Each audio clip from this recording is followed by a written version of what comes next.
మెల్లని స్వరం అనే ఆత్మీయ కార్యక్రమానికి ప్రేమతో మిమ్మల్ని ఆహ్వానిస్తున్నాను. దేవుని బిడ్డలారా, మీరందరూ బాగున్నారా? ఉదయకాలం లేచారా? దేవుని వాక్యాన్ని చదివారా? దేవునితో మాట్లాడారా? ఎలా ఉన్నారు? మీరు బాగున్నారనే నేను నమ్ముతున్నాను. ఎందుకంటే నిత్యము ప్రభు మనకు తోడుగా ఉంటున్నాడు. ఆయన యొక్క స్వరం మనకు వినిపిస్తున్నాడు. ఆయన ప్రతిరోజు మేలును మనకు అనుగ్రహిస్తున్నాడు. ఈ లోకస్తులను చూసినట్లయితే అనేక సార్లు మనల్ని గాయపరిచేవారిగా, ఇబ్బంది పెట్టేవారిగా, ఏదో ఒక గాయము మనల్ని చేసేవారిగా మనుషుల యొక్క మాటలు, వారి ప్రవక్తన ఉండొచ్చు. కానీ దేవుని యొక్క మాటలు, దేవుని యొక్క కృప, దేవుని యొక్క స్వరం మనల్ని ఎలా కడుతుందంటే మన గాయములన్నిటినీ కూడా కట్టి మనల్ని సంరక్షించి మనల్ని సంతోషించినట్లుగా చేసే కృపలో మనం నడిపించబడుతున్నాం. దేవుడు నిత్యము కూడా మీకు తోడుగా ఉన్నాడు, మిమ్మల్ని నడిపిస్తున్నాడు. ప్రతి క్షణము, ప్రతి సెకండు కూడా ఆయన మనల్ని నడిపిస్తున్నాడు. కనుక ధైర్యముగా ఉన్నారని నేను నమ్ముతున్నాను. ఇంకా ధైర్యముగా ఉండండి, ఇంకా దేవుణ్ణి వెంబడించండి. ఒక గొప్ప మహిమను ప్రభు మనకు చూపించబోతున్నాడు. ఈరోజు ఏం మాట్లాడనై ఉన్నాడు? యెషయా గ్రంథం 62వ అధ్యాయం 6వ వచనాన్ని చదువుకుందాం. యెరూషలేమా, నీ ప్రాకారం మీద నేను కావలి వారిని ఉంచి ఉన్నాను. రేయైనను పగలైనను వారు మౌనముగా ఉండరు. యెరూషలేమా అంటే నీవు, నీ ఇల్లు, నీ యొక్క కుటుంబం, నీ వ్యవస్థ. ఆ యొక్క యెరూషలేం మీద ప్రాకారముగా కావలి వారిని ఉంచి ఉన్నాడు.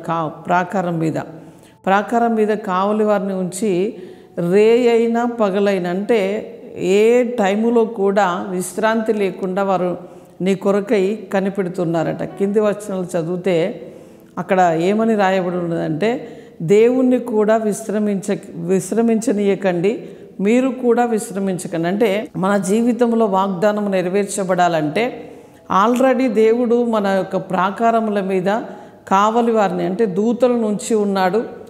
అదే విధముగా మనము కూడా రేయి పగలు కూడా మనము ప్రార్థన చేస్తూ మొర్ర పెడుతూ ఆయనకు విన్నపాలు తెలియజేస్తూ, ప్రభువా ఇదిగో పలానా వాగ్దానం నాకు చేసావు, ఇదిగో ఇన్ని సంవత్సరాలు అవుతా ఉన్నది, ఇన్ని నెలలు అవుతా ఉన్నది, ఆ వాగ్దాన విషయమే మీరు కదలాలి ప్రభువా, మీరు మాట్లాడాలయ్యా, మీ ద్వారా కార్యములు జరగాలని ఆయనను విశ్రమించనీయకుండా ఒక భక్తునిగా, ఒక బిడ్డగా, ఒక కుమారుడిగా, ఒక విశ్వాసిగా, ఒక నాయకుడిగా నువ్వేం చేయాలంటే దేవుణ్ణి విశ్రమించనీయద్దు. దేవుణ్ణి ఎంత మాత్రము కూడా నీ విషయమై ఆయన విశ్రమించకున్నట్లుగా నీవు మొరపెట్టే ఒక వ్యక్తిగా ఉండాలి.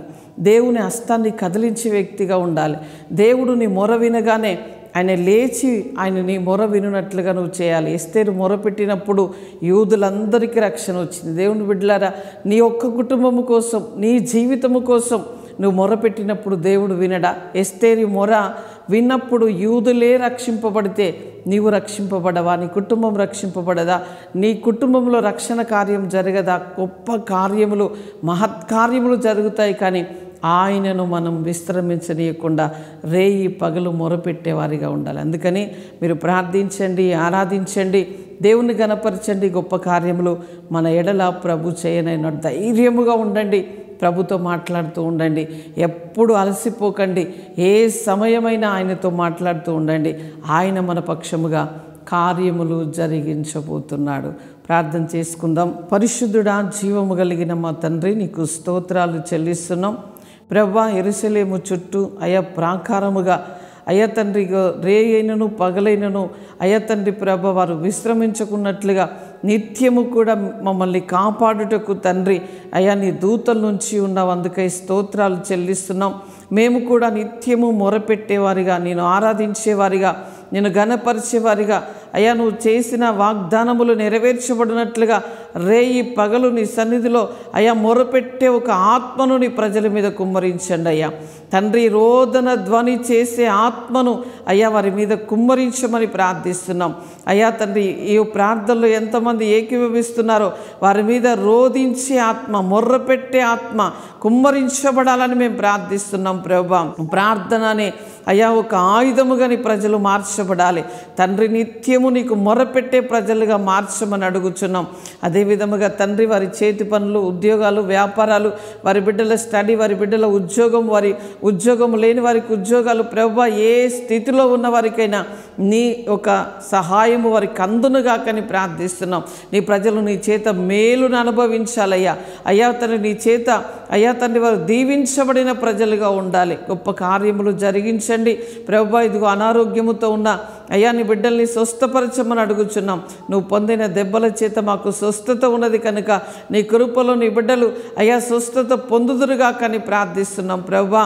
ఎవరైతే పెళ్లి రోజు, పుట్టినరోజు జరుపుకుంటున్నారో వారికి శుభములు, దీవెనలు, ఆశీర్వాదములు పలుకుతున్నాం.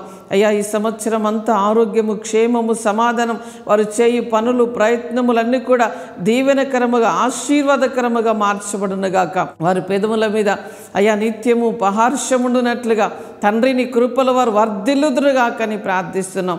అన్ని విషయంలో అయ్యా నీ ప్రజలను ఆశీర్వదించండి, గొప్ప చేయమని, అన్ని విషయంలో మీ యొక్క ఆదరణ కృప వారికి అనుగ్రహించమని మహిమ ఘనత మీకు చెల్లిస్తూ యేసు నామములో అడుగుచున్నాం తండ్రి. Amen, amen. Praise the Lord. God bless you.